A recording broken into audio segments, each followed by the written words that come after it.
Got awful quiet in here all of a sudden. I'm Bill, product manager for AWS DevOps Agent. I'm going to be joined here on stage later by David, who's a senior principal engineer here at AWS.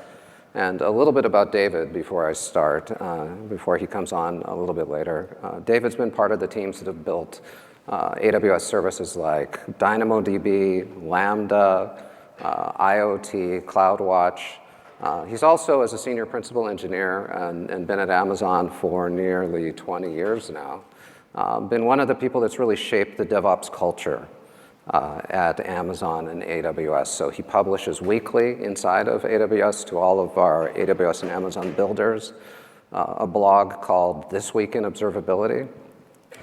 He's also been a primary contributor to something called the Amazon or AWS Builder Library. Is anybody familiar with the Builder Library out there? A few of you. So that's where we publish in-depth pieces on how Amazon approaches building and operating software. And I checked last night, David.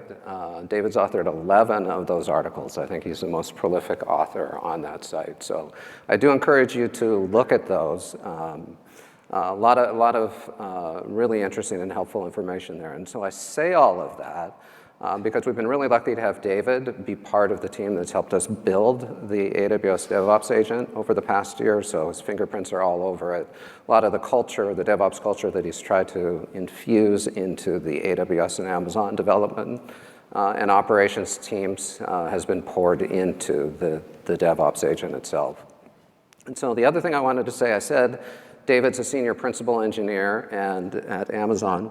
Some of you might be wondering, what is that? What does a senior principal engineer at Amazon really do? And it's kind of a big deal. But like what's the day in the life of David? And so if you were one of those people, hopefully there's a few of you that had that question. We got some undercover footage of a day in the life of David from a couple of weeks ago. So let's take a look at this. So there he is. So it turns out that the first thing you need to know about a senior principal engineer is they still get paged.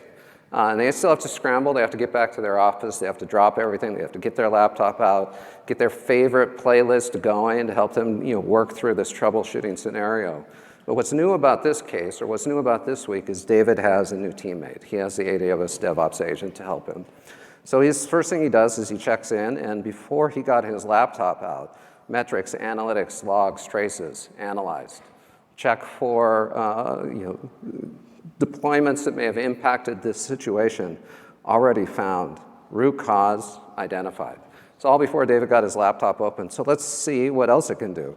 Can it help us get out of this alarm state, resolve this incident? So sure enough, following has been clearly reading David's blog about This Week in Observability, so it knows how to generate an effective, what we call an MCM, or a change document. That's going to include pre-validation steps, action steps, post-action steps. And then you'll see here that it's actually even showing off a little bit. The agent is providing David with code to go ahead and actually fix what was, in this case, a bad deployment, the code itself.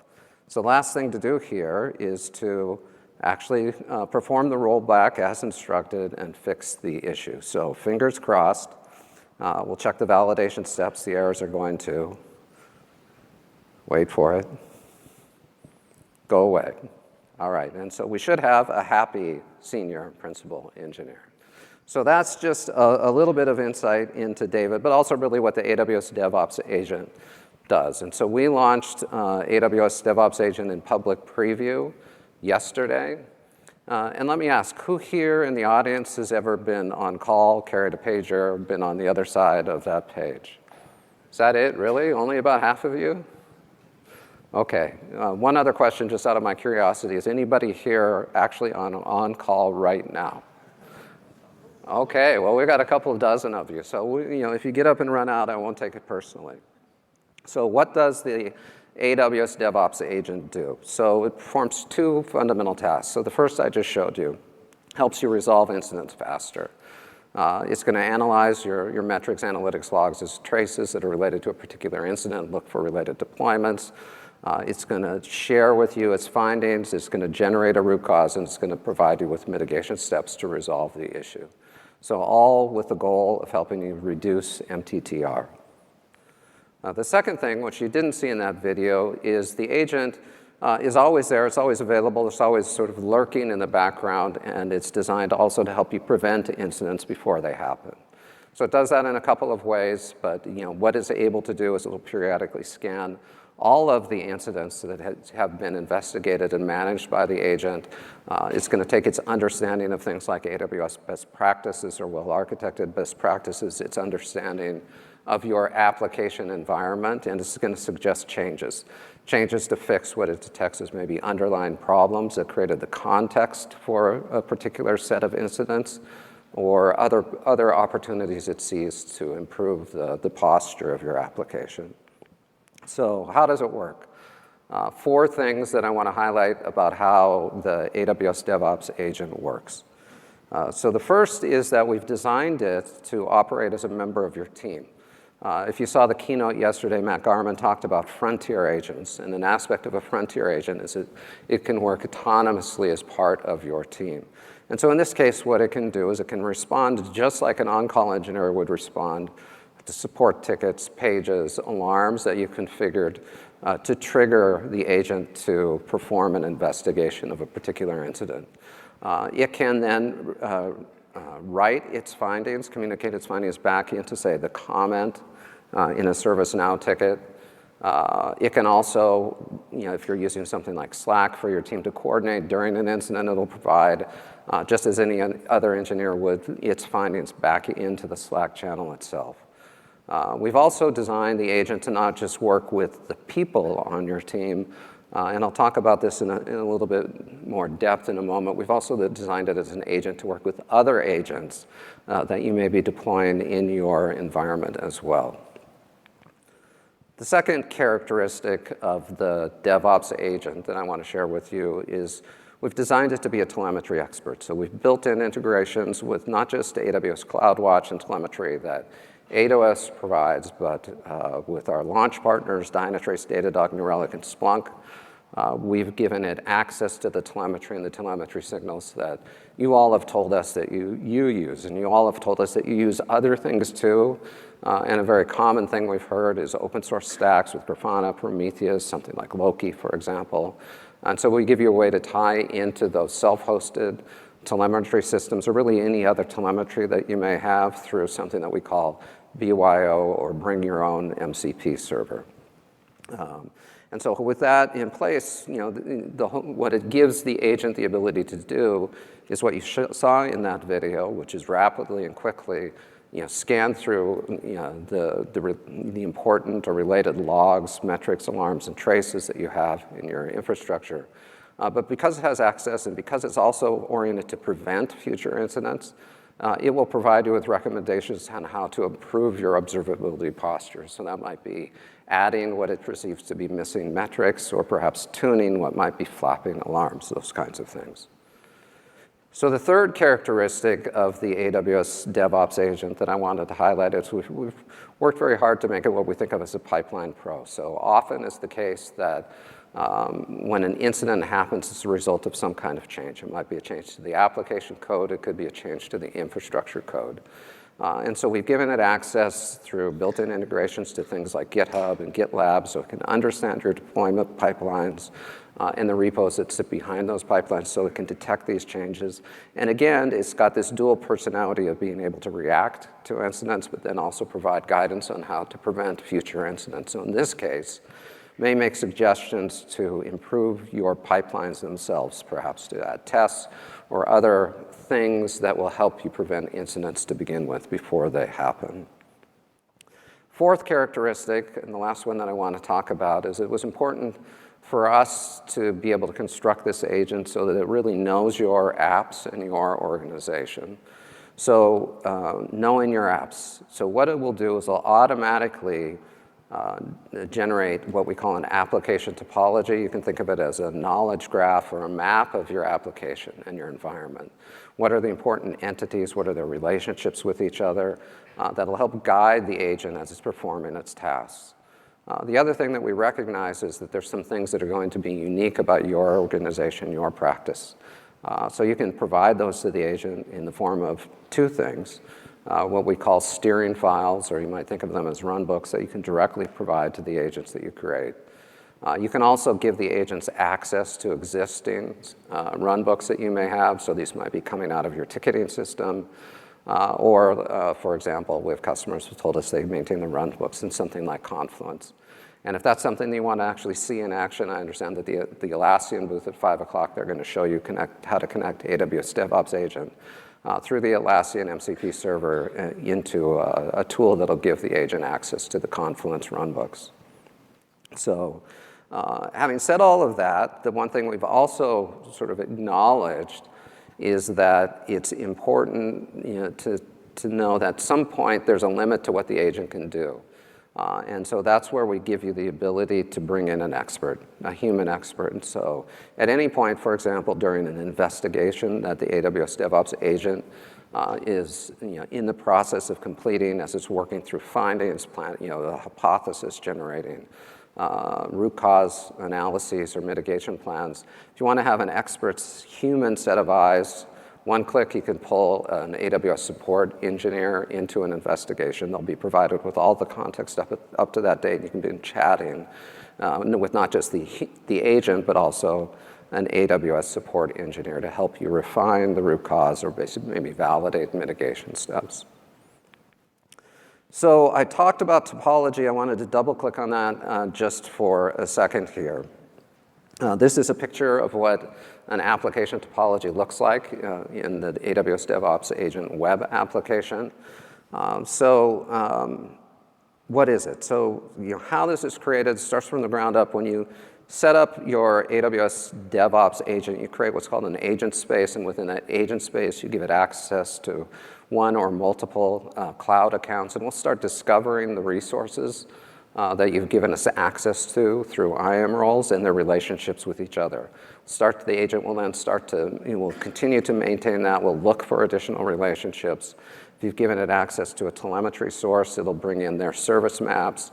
It'll map, like, say, log groups, metrics, alarms into entities in your topology. If you've given it access to your CI/CD pipelines, it'll map deployments into entities. So it builds up this structure or this map of your architecture that helps it, during an incident, narrow in and refine, say, log queries or metric queries that it needs to do to determine what's going on in a particular incident. And we'll also use this application map and compare it to patterns, say, for example, in AWS best practices patterns that it knows are well-architected principles, as well as any guidance that you've given it through the steering files for your own guidelines and policies. And it'll look for deviations from that and use that to form part of its recommendations, or what I called earlier, the prevention recommendations. So the last thing I want to talk about is how this is, the success that customers have had with the AWS DevOps Agent so far, and then I'm going to turn it over to David to demo the solution to you. But the first thing I want to say, you're probably wondering, we released it yesterday, how could I have customer examples of this? But we actually started back in August. We gave AWS DevOps Agent, we made it available to internal Amazon and AWS teams to use in their on-call rotations to help them improve the posture of their applications and services. And so far, today, the AWS DevOps Agent internally has handled over 1,000 real live Amazon and AWS application and service team incidents. And we carefully track each of those. We work those manually with the teams that have the actual on-calls that have been responding to those incidents. And we've determined that the AWS DevOps Agent to date has been able to achieve an 86% success rate on its root cause analyses. So two things about that. 86%, it's a B. Right? And so we're certainly after an A here, and so we're continuing to work on improving this every day.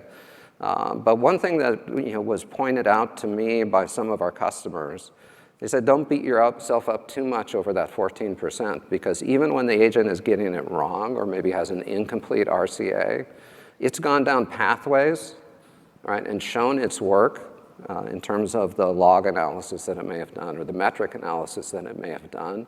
And those are pathways that I would have gone down dead ends that I, as an on-call engineer, would have gone down, and so you saved me a lot of time, even if in the end you didn't get it right.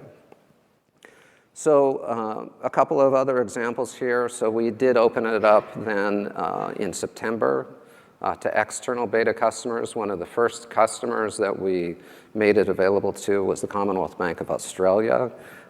And the first thing they did, they got it set up, and they said, let's give it something tricky.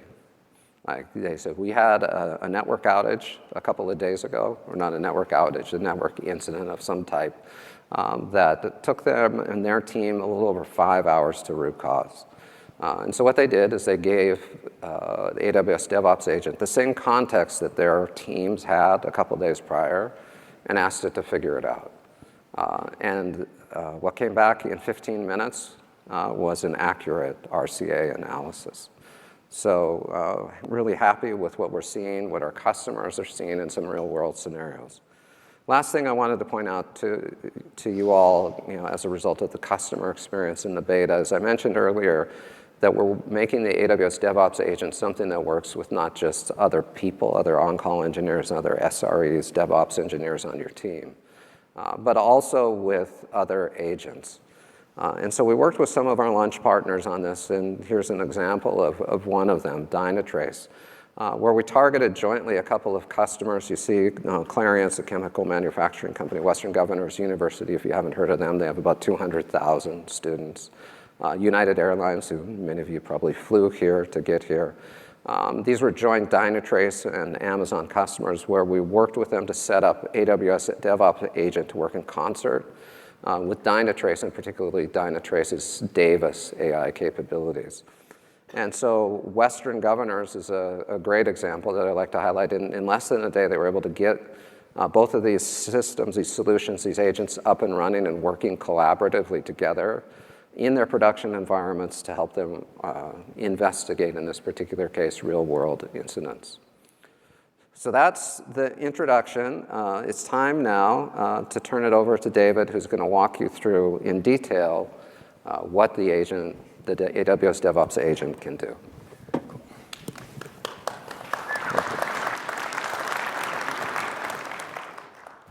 All right. So yeah, picture's 1,000 words. So let's just look at a whole bunch of examples of the DevOps Agent going and doing things.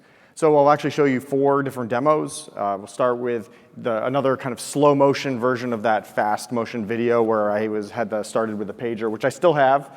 Hopefully it doesn't go off while we're having this presentation. I might have to investigate something. It's not going to. I'm just okay. But then we'll also look at customizing DevOps Agent with bringing MCP servers.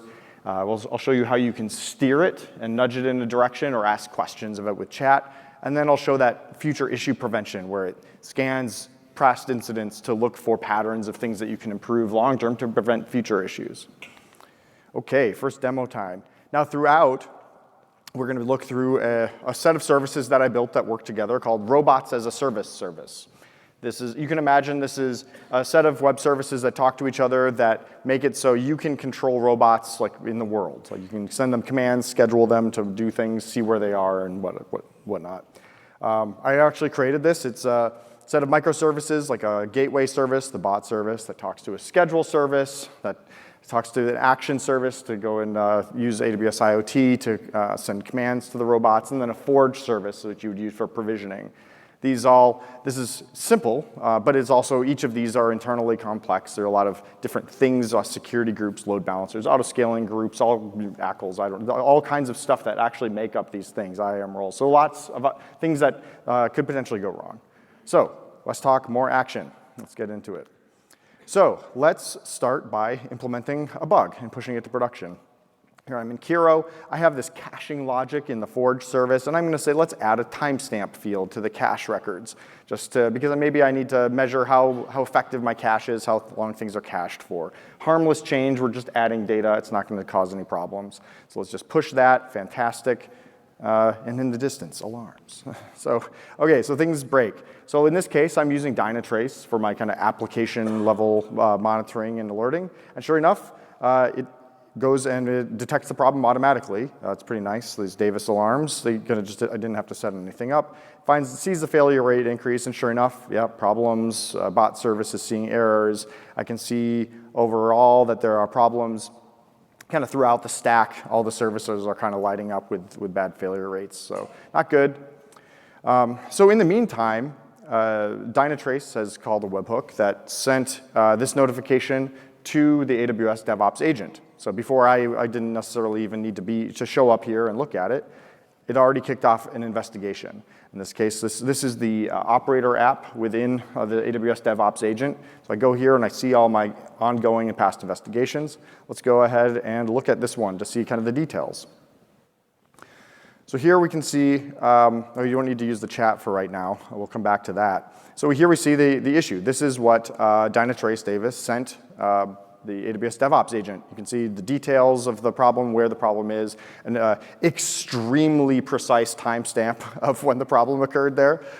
So that's really helpful. And so let's go from here. Let's just jump to the end from like a storing standpoint. Let's go right to the root cause. So at the end, this investigation is already complete. Like by the time I made it back into the office and opened my laptop, the investigation was done. And so what is the root cause in this case? Well, it says a code deployment introduced a cache serialization format incompatibility in the bot-forged service. And this is exactly what you saw me implement. I added a new timestamp field. That's what the code change. And the deserialization method, so it understood the surrounding code. The deserialized method didn't like to see this new field, so it was failing. And so it also said that, well, actually, the requests that were cache misses, the ones that went right to DynamoDB, succeeded. So that's actually an interesting kind of nuance that it noticed while doing the investigation, that some requests were succeeding. It wasn't obvious, but it's useful from figuring out, useful evidence to prove that this code change was the problem. So great, let's go back up the top and see how the agent got there. We're going to scroll through slowly here. So it started off, it said, okay, I'm going to investigate. Let's start by just kind of figuring out where we are in the world. It's going to go read some runbooks. These are all MCP tool calls. You notice since I'm using Dynatrace, it's doing DQL queries. I could, if I want to inspect and see what it's been up to, I'm clicking on one of the details, and it's showing me the inputs and outputs of each of those MCP calls. And then so fantastic, it runs a bunch of queries, just figuring out what's going on. Now it has, between calling Dynatrace and querying our own kind of internally figured out version of your topology, it says, okay, here's what we're dealing with, here are the services, here's what talks to what, let's keep going. So next it's going to continue to triage, kind of understand the health of each of those services, and it says, okay, yep, the front end service is seeing errors, it's having errors talking to dependencies, so it's kind of going to look for a needle in a different haystack. Okay, let's go investigate those services. Those services are also seeing errors, but they're talking to the bot forge service, which is seeing errors. So let's go search for a needle in a different haystack, and says, okay, fantastic, bot forge seems like the most dependent service. Let's now zoom in on bot forge and really interrogate that to see what's going on. And so it's bot forge, it's calling AWS APIs through MCP, it's calling its own topology, and now it has figured out the AWS resources and other just everything that makes up, like what pipelines are deploying to this service, where are its logs. Let's just figure out how we zoom in and explore this thing. Okay, so from there, now we have a lot of investigations we need to do. So it comes up with a lot of ideas. Okay, let's search the bot-forged deployments and infrastructure changes to see if we just changed something. Let's look at the EC2 instance health metrics to see if maybe we ran out of something like file descriptors or CPU. Let's check other components like the bot config DynamoDB table that this uses to see if it's running out of capacity or something. Let's look at application logs and zoom in to see if there's any hints there. And actually, let's look at traffic patterns to see maybe there's some incoming shift that's causing some problem here, some new robots being added or asked for, who knows. These are kind of, I find from my experience, that these are the kind of key beats to look for when you're trying to figure out what to mitigate. Because each of these can map to a mitigation. If we're running out of CPU, let's add more servers. If we deployed something, let's roll back. So these kind of map to things that can be mitigated. Okay, but that's a lot to look for. So the agent has listed all these things it wants to do, but it's going to do this in parallel. It has a lot more hands than I do, so instead of me doing one thing at a time, it's just going to investigate everything. So it uses sub-agents. Now, we're not going to look at the output of each individual sub-agent as it goes along. We're just going to look at the observations, the key things that it has figured out. Okay, and these are the types of things that get pushed to like a Slack channel. So it says, aha, there's been a CloudFormation stack deployment with a new launch template version. This was created, and it's interesting. Like the agent likes to do a little bit of extra credit sometimes, and it says, okay, well, and it found during this CloudFormation stack update, here are the instances that were added and replaced. The way I do deployments in this fleet is I replace my instances kind of blue-green with deployments. And it noticed that. It says, okay, here's an instance that started here one that had errors. It's pretty neat. Okay.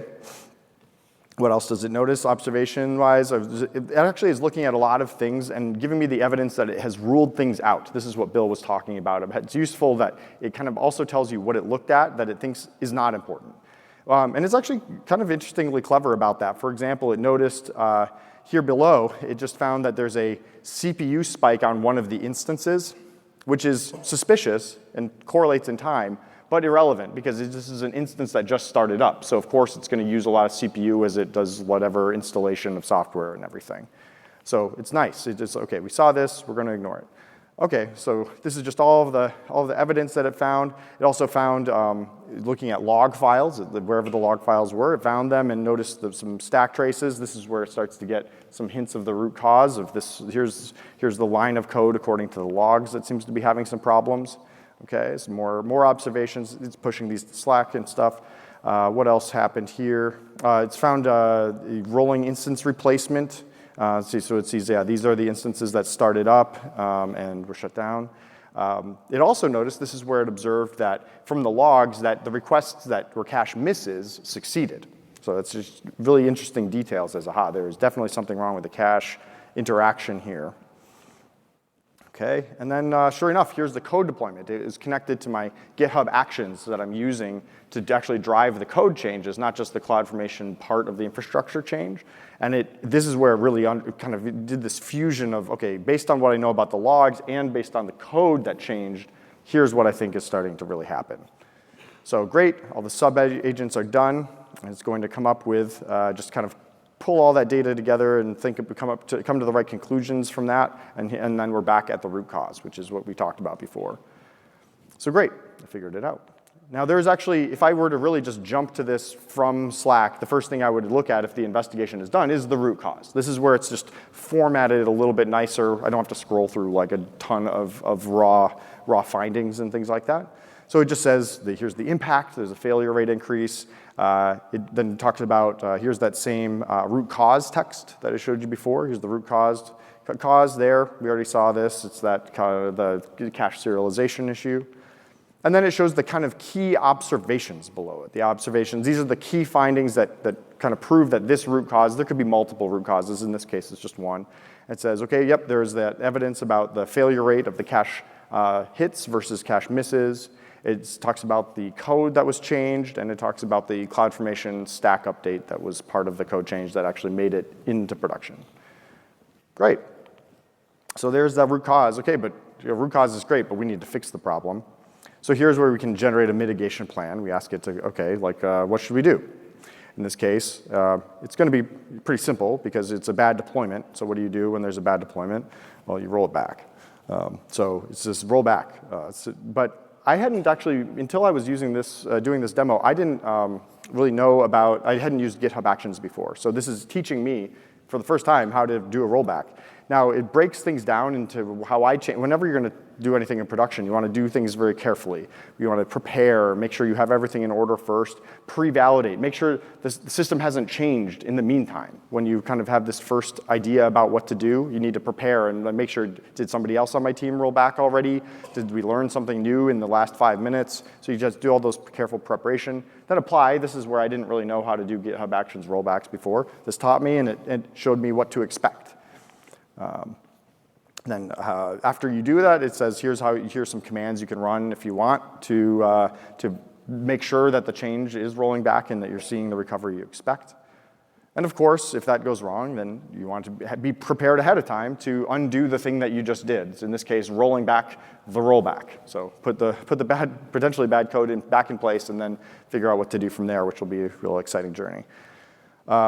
Now, I would look at this later, but this is the long-term solution. I don't want to be distracted by this. I need to kick off the rollback. But the long-term solution, it prepares this spec of what I can do to hand to, say, a coding agent or just do myself. It says, here's how you should actually fix the code. You want to make sure you have good tests and that you update the deserializer to match the serializer. OK, but let's focus on rollback. So let's go over to GitHub Actions where I can do that. And I'm just kind of following that runbook. It says, OK, this is the bad deployment. Though adding the timestamp was the problem. So let's go back. And so the problem was the thing we want to roll back to is the actually last known good deployment.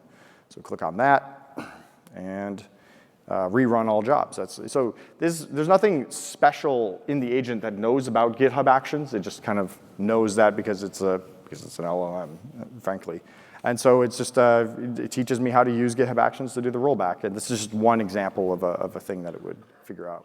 And so to confirm, I can go to whatever observability tool I'm using. In this case, Dynatrace, hit that refresh, and then we are back to healthy. So there it is. That's going through an investigation. So now, and it shows that the Davis problems have been cleared. So that's great. Now, let's do that follow-up. Let's fix the bug so that we don't come into this problem again. So I copy the spec, which is at the bottom of that mitigation actions page.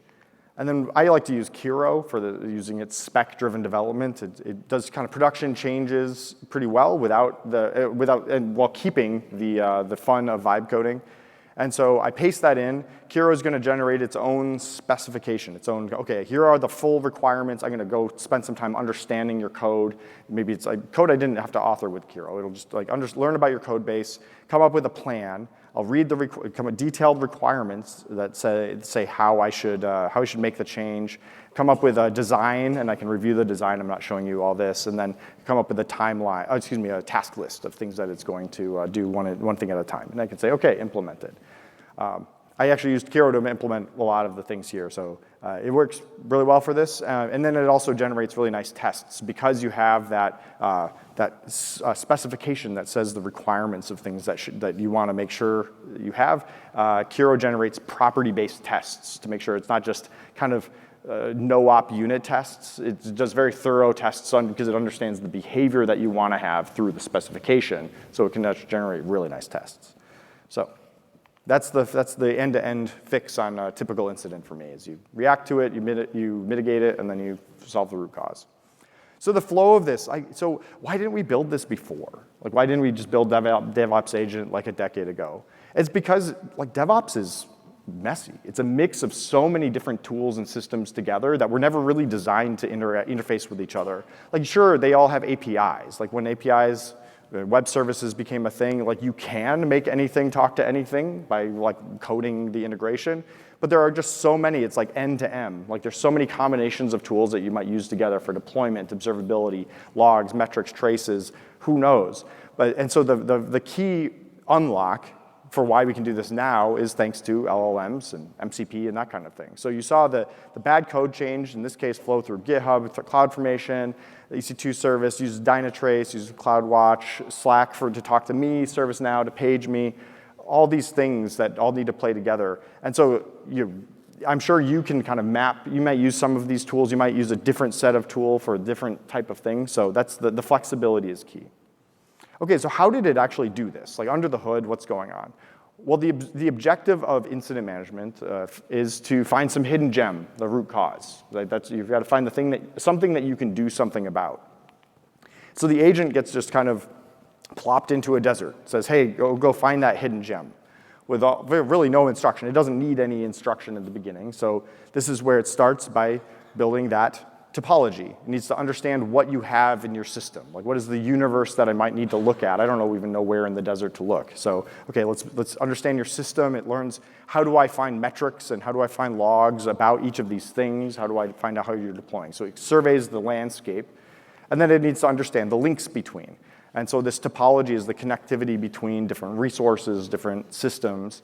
And it uses everything available to build this topology map. It says, well, are you using traces? Then I can follow traces through the system. Do you have IAM permissions on this Lambda function to talk to that DynamoDB table? Oh, OK, let's draw a line there. It doesn't necessarily talk to it, but it's worth looking at during an investigation.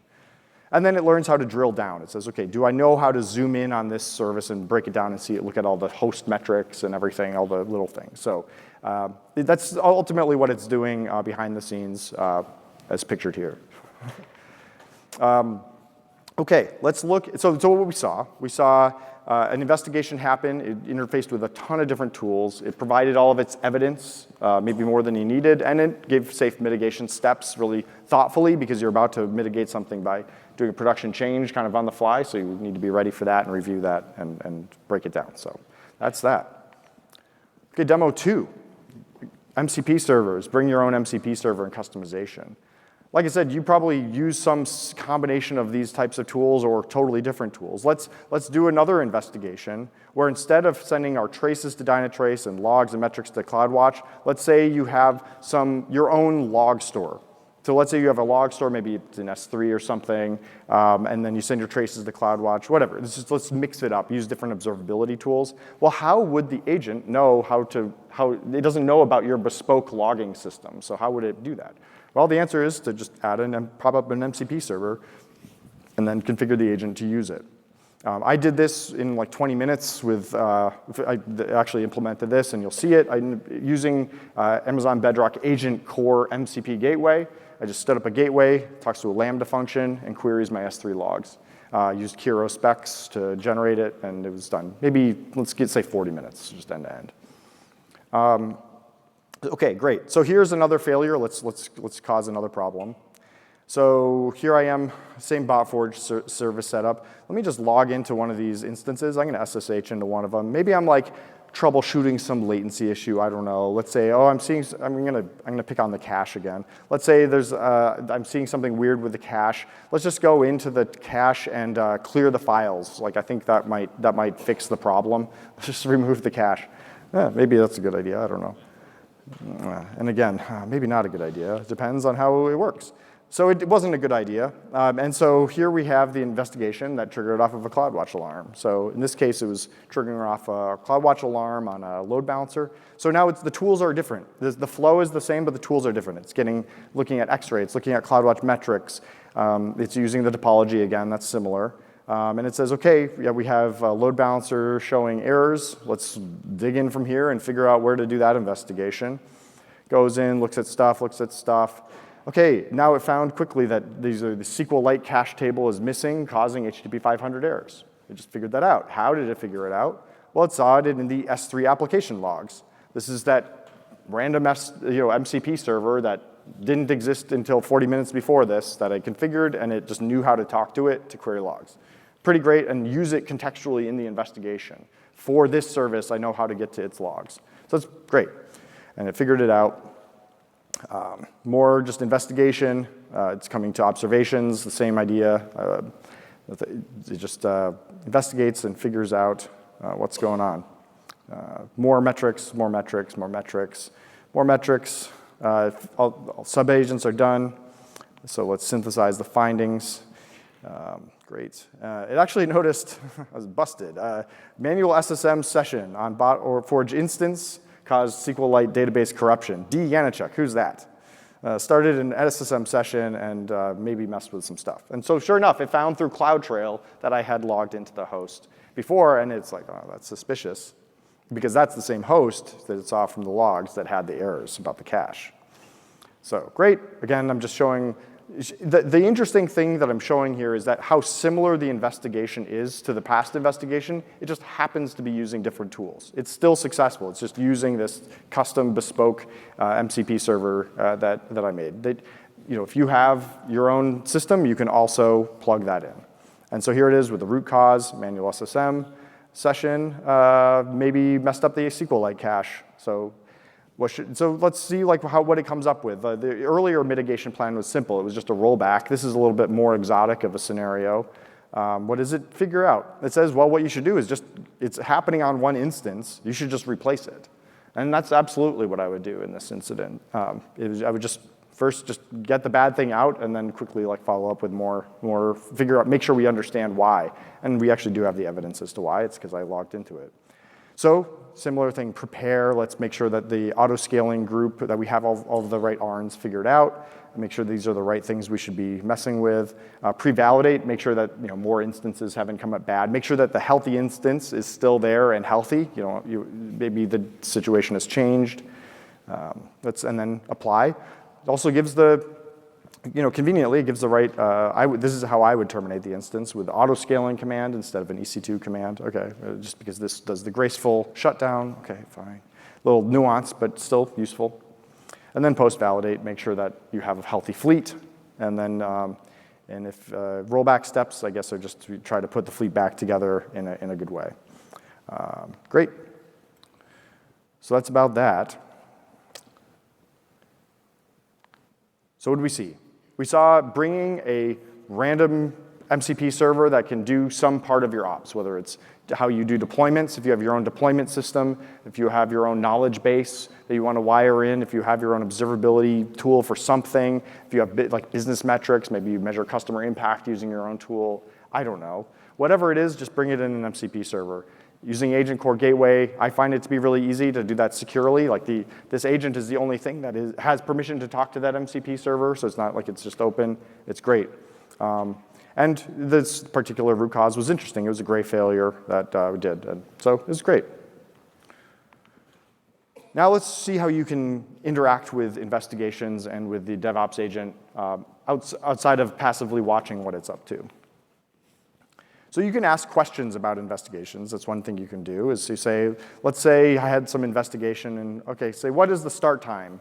Well, it's a simple question, but maybe I didn't want to read through and scroll, so I can say, what was the start time? It just answers questions about what, this chat is about what did the investigation already find. So it's not going to do big research projects, it's just going to answer questions based on what was already revealed in the investigation. So for example, I could say, what alarms triggered during the event? It says, well, this is one alarm. And it says, well, by the way, the investigation didn't look super thoroughly, so if you want, you would have to ask me to go look for other alarms. And so, okay, great. So I might say, okay, let's do a little bit more of a research project. Let's say, can you summarize the customer impact? Maybe I want to just have a nice report that shows a little bit more about what the impact was. You can see it sends that request to the agent, and then the agent replies with this report. Maybe you had to do a little more research or just compile things.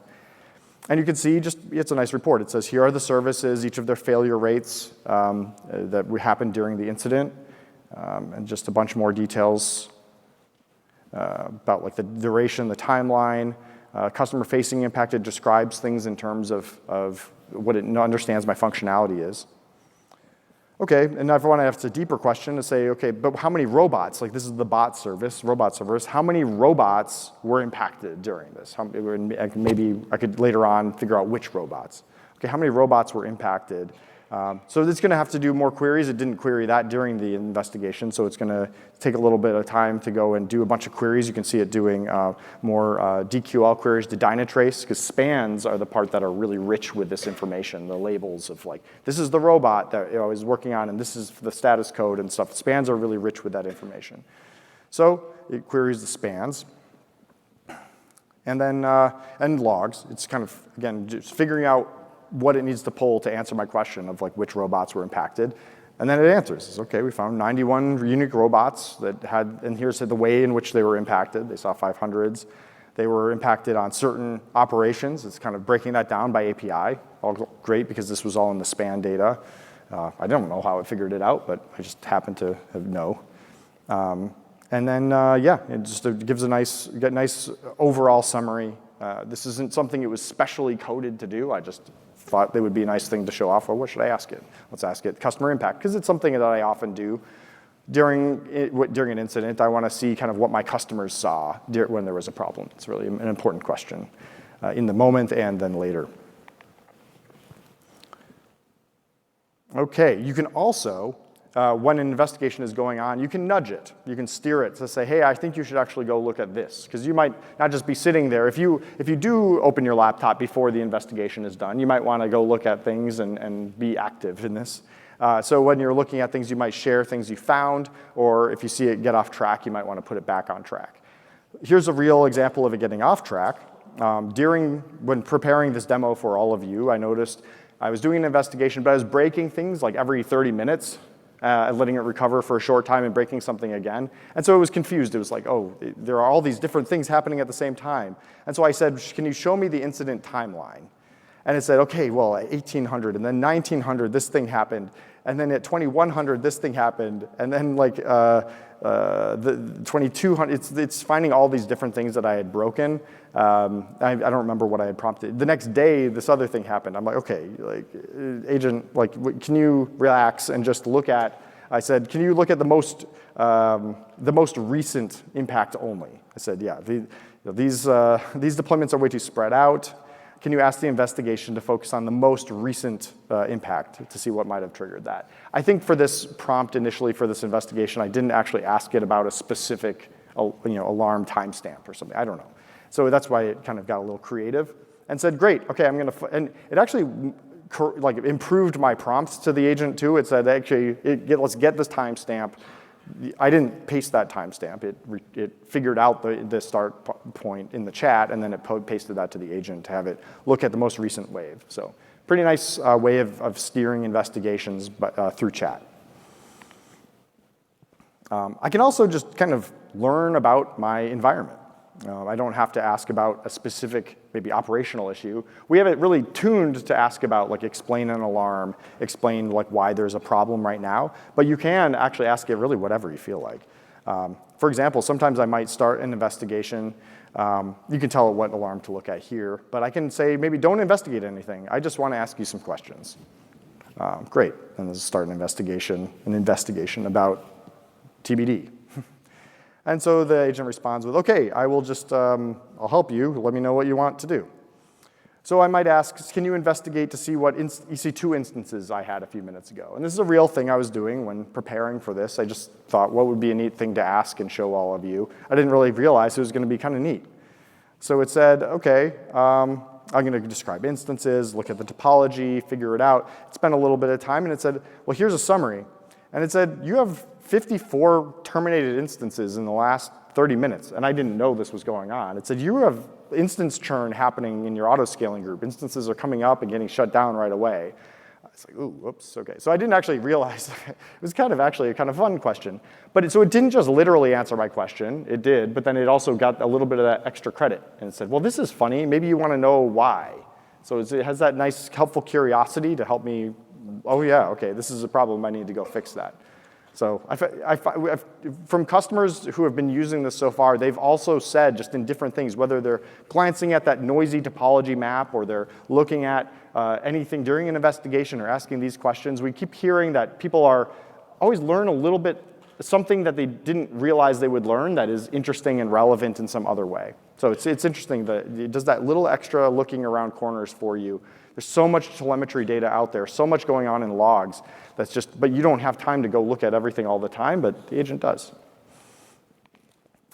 Another way you can influence the agent around future investigations are with runbooks. Now, runbooks are sort of like things that the agent can use and reference when doing an investigation to speed things up or steer it in a certain way.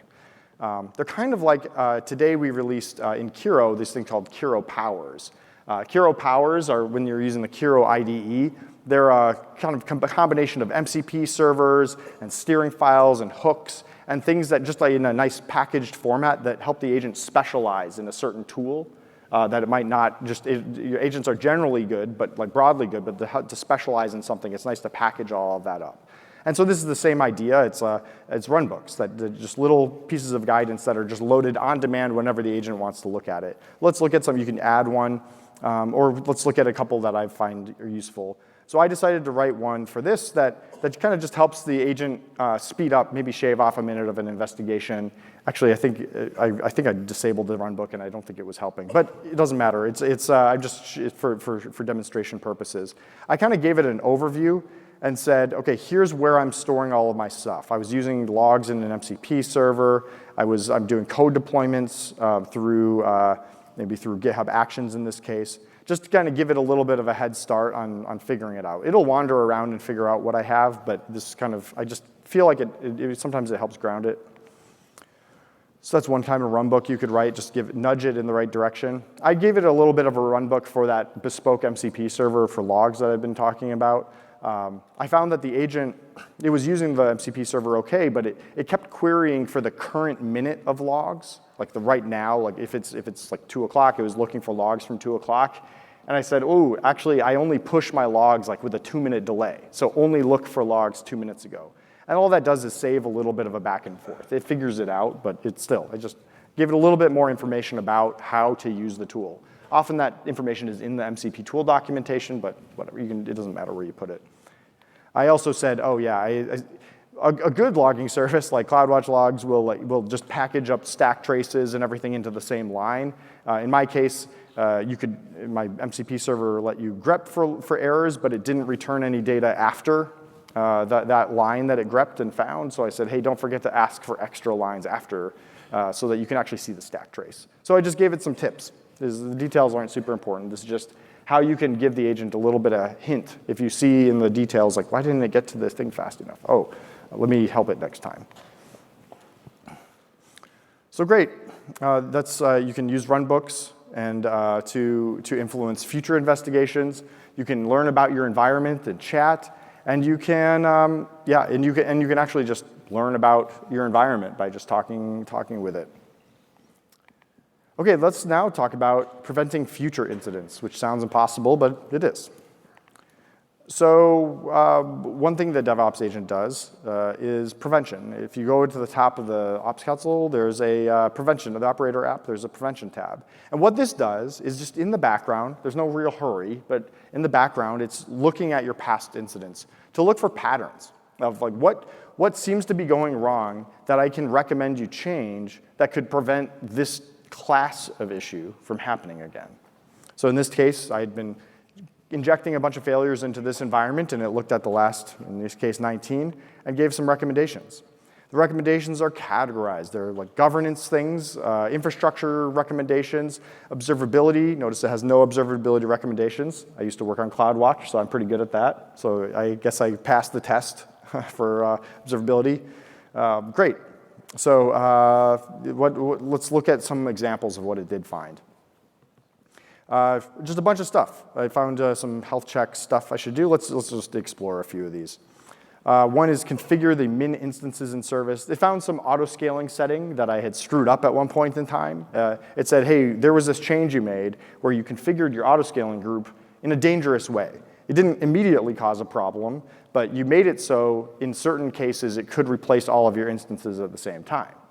I don't want that, so this might have prevented me an outage from happening. It's like you should change it to be the safer configuration of your auto-scaling group to avoid that if it were to happen.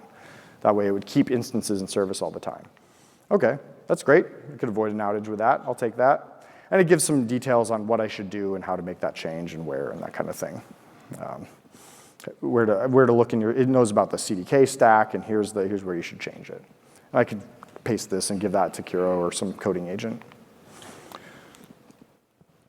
All right, another type of thing that it found in this case was, it noticed, oh yeah, I didn't show you this failure mode, but I had kept messing with my DynamoDB table permissions, and it was finding this just fine. So it was saying, okay, somebody 10 times that was me just testing this over and over again, keeps breaking your DynamoDB table policy, denying permissions and messing up everything. And so the recommendation for this that it gave was actually, hey, you should, he gives all the affected incident. And it was just telling me, hey, like, lock your permissions down. Don't let this DNAcheck person keep breaking your permissions on your DynamoDB table. So then another one, it said, okay, implement post-deployment health validation with automatic rollback to prevent defective deployments from causing service failures. This was, it noticed that I had broken the ping health check. So I just had a syntax error in my ping health check logic. And that was making it so my instances were launching and getting terminated, and it said, well, you should fix that. And you should also, you should add checks to make sure if you break it in the future, that it will get rolled back automatically. So it's not only is it saying fix this problem, but also prevent this class of problem by having automatic rollback. Great idea. This incident, now remember when I said my instances were churning, like they were getting replaced all the time? That's what this it was actually recommending the long-term fix for that, for fixing that. So it's very, very nice. It kind of links all up. Great. So let's look at implement auto rollback, and it knows about my code. It says here is what you should change your launch script to do, and here's how to make it do the auto rollback. So pretty convenient. Last thing was it just found this whole class of problems. I kept pushing those cache breaking bugs. It said somebody keeps pushing bad code changes. They keep making it to production. Can you write some tests and like have good responsible CI/CD going on here? It's like good idea. Okay, so sure. That doesn't make for as good of a demo, but yeah, that's the thing. So it says let's put some blockers in your pipelines, your deployment pipelines. Let's add some tests to make sure that you're testing your gamma environment, your pre-prod before prod, and if you do break things in prod, make it auto rollback. So just giving some nice recommendations there to just have better operational posture. So the prevention part, it kind of is finding improvements to my operational posture based on what it notices about the things that seem to keep breaking. It's all when it looks at all the past incidents and investigates and looks for patterns of things that you should improve. Great. So Bill, you want to wrap us up and talk about how to get everybody started with everything? Yeah, so thank you, David, for that, and for all of you to be here. So we, as I mentioned earlier, we launched in public preview yesterday. And so what that means is it's available as a service in the AWS console. You can go there, get it set up, search on Google. You'll find the docs. You'll find there's some links there that I've provided for you. And try it out. Public preview means it's free to use. You might have some charges, like if the actions that the agent takes to query some of your logs and traces, if those generate expense, you may have some expense, but we won't charge you for the agent itself. There are some limits, so you get 20 per account that you set up, or per set of agents that you deploy. You get 20 hours of investigation time per month and 15 hours of prevention time per month. So plenty to give it a try. So it's super easy to set up. I hope you saw that it has a lot of power already. I'll anticipate the first question. Are we thinking about giving it the ability to actually take actions in your environment? The answer is yes. That's something that we're working on, but we want to step into that closely. You should be able to see that there's a lot of promise there. But give it a try. You can get it set up running in a couple of AWS accounts literally in just a couple of clicks. Start asking a question, seeing what it can do, throw alarms at it, throw questions at it. Love to get you trying it out and give us your feedback. So again, thank you for your time. We have a few minutes for questions, and we can take some questions on the side after.